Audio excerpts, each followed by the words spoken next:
आहे ते पाहू शकता सध्याच्या. येस. आणि हा देखील दुसरा फोटो आहे.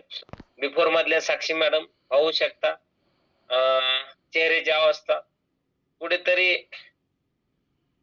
फंक्शनच्या निमित्ताने हा बिफोरचा फोटो काढलेला आहे, परंतु अवस्था असल्यामुळे पाहू शकता की खरंच दीदीकडून काकूकडे आणि खरंच त्यांच्या मैत्रिणी किंवा लहान त्यांच्या जर आसपासची कुणी लहान मुले असतील तर नक्कीच मावशी म्हणत असतील, पण आता जर याच साक्षी मॅडम आहेत यांना दीदी नावाने सुद्धा संबोधलं जात असेल, तर हा बदल आहे.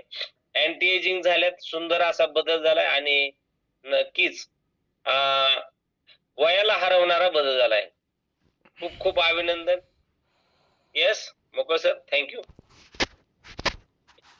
सांगायचं आहे की हे वजन कमी करण्यासाठी याआधी काही प्रयत्न केले होते? यस सर, खूप सारे प्रयत्न केले होते. जसं की सर आणि मी आम्ही दोघं वर्कआउटलाही जात होतो. सर माझं पर्सनली ते स्वतः गाईड करून माझं वर्कआउट घेत होते. त्याच्यानंतर बरेच तिथेही काही वजन कमी झालं नव्हतं, म्हणून मग योगा जॉईन केला होता. योगाही बरेच महिने केला. त्याच्यानंतर तिथे वैतागलो. त्याच्यानंतर मग जिम जॉईन केली, पर्सनल ट्रेनर घेऊन जिम जॉईन केली होती. पण तिथे क्रेज होती, वजन कमी होतंय का, डेली जाऊन तिथे वजन चेक करायची मी. पण